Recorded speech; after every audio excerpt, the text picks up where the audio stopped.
देश भर में बारिश और मानसून के प्रदर्शन के अनुमान की शुरुआत हम करते हैं उत्तर भारत के क्षेत्रों से, जहां पर एक्टिविटी बढ़ रही है खासतौर पर जम्मू कश्मीर के क्षेत्रों में, जहां मानसून आने के बाद पहली बार तेज बारिश देखने को मिलेगी। और यहां पर उत्तराखंड से लेकर कश्मीर के श्रीनगर तक आप देख सकते हैं तमाम जगहों पर व्यापक वर्षा होने की संभावना है। हल्की से मध्यम के साथ कुछ स्थानों पर यहां भारी वर्षा भी दर्ज की जा सकती है। उसकी वजह बंगाल की खाड़ी की तरफ चलने वाली आर्द्र हवाएं हैं जो यहां प्रचुर मात्रा में पहुंच रही हैं, चाहे वो कश्मीर हो या फिर उत्तराखंड। मैदानी इलाकों की अगर हम बात करें तो यहां पर इंडो गैंगेटिक प्लेन्स में ऐसा लग रहा है इस मॉडल को देखकर जैसे ड्राई वेदर रहेगा। और उसकी वजह यह है कि मानसून की अक्षीय रेखा राजस्थान से लेकर बंगाल की खाड़ी के बीच में बनी हुई है और उत्तर में जो तराई वाले क्षेत्रों से होकर हवाएं गुजर रही हैं, उन हवाओं का असर इन इंडो गैंगेटिक प्लेन्स पर ज्यादा नहीं दिखाई दे रहा है। लेकिन मेरा अनुमान यह है कि पंजाब, हरियाणा और दिल्ली तथा उत्तर प्रदेश के तराई वाले जिलों में, पश्चिमी भागों में कुछ स्थानों पर वर्षा हो सकती है। लेकिन इसी तरह से जैसे आज मौसम है,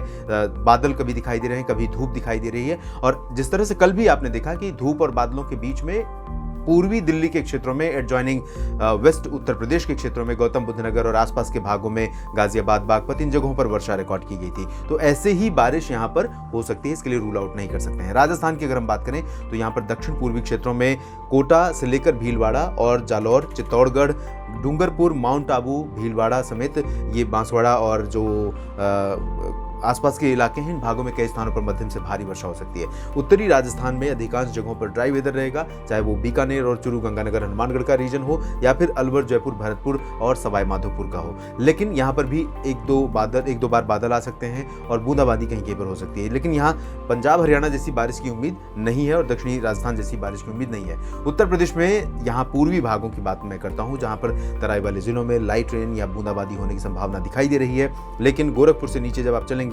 वाराणसी, जौनपुर, मऊ, गाजीपुर, बलिया और बलिया के नीचे प्रतापगढ़, साथ ही साथ सुल्तानपुर, अमेठी, रायबरेली, कानपुर, लखनऊ, इन सभी क्षेत्रों में तो अधिकांश भागों पर मौसम मुख्यतः साफ और शुष्क रहेगा। धूप ज्यादा रहेगी और धूप साथ में उमस वाली हवाओं का प्रभाव, साथ में पहले से जो बारिश हुई उसका जो नमी है, उसकी नमी, मॉइस्चर वो एटमॉस्फेयर में बना हुआ है। इस वजह से उमस वाली, पसीने वाली गर्मी यहाँ पर लगातार परेशान करती रहेगी।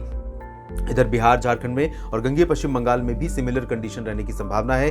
लेकिन ये जो गैप है इन भागों में वो लंबा गैप नहीं रहेगा। 24 घंटों के बाद सिचुएशन बदल सकती है। 6 जुलाई से बारिश की गतिविधियां यहाँ पर थोड़ा प्रभावी हो सकती हैं। उप हिमालयी पश्चिम बंगाल और पूर्वोत्तर भारत के राज्यों में बारिश होने के आसार दिखाई दे रहे हैं। नागालैंड, मणिपुर, मिजोरम और त्रिपुरा, ये जो NMMT के राज्य हैं चारों पूर्वोत्तर भारत के, इन भागों में कई जगहों पर मध्यम से तेज वर्षा के आसार दिखाई दे रहे हैं। यहाँ पर मध्य भारत के क्षेत्रों में ओडिशा, छत्तीसगढ़, मध्य प्रदेश, महाराष्ट्र में आप देखिए सबसे ज्यादा बारिश जो है वो जो पूरे भारत में मानसून की, वो सेंट्रल इंडिया में ही दिखाई दे रही है, जिसमें छत्तीसगढ़ में भी बारिश होगी, ओडिशा में भी कई जगहों पर मध्यम से भारी वर्षा होगी और महाराष्ट्र में भी कमोबेश मैं कह सकता हूं कि पूरे महाराष्ट्र में बारिश संभावित है।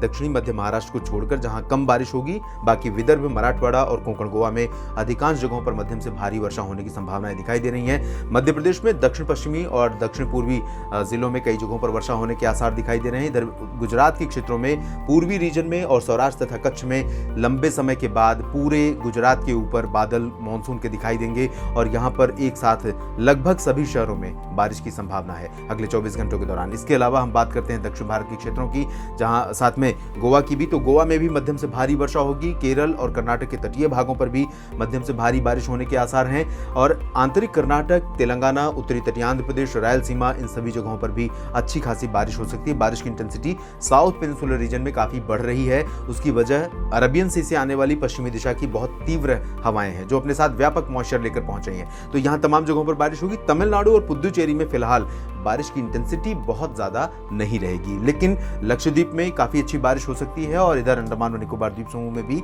कई जगहों पर वर्षा देखने को मिलेगी। तो ओवरऑल कह सकता हूं मैं कि अगले 24 घंटों के दौरान यानी 5 जुलाई को देश भर में काफी सक्रिय मानसून कंडीशन रहेगी, कुछ एक राज्यों को छोड़कर। फिलहाल इस वीडियो में इतना ही। आप लगातार जुड़े रहिएगा, मौसम का अपडेट आप तक पहुंचता रहेगा। धन्यवाद।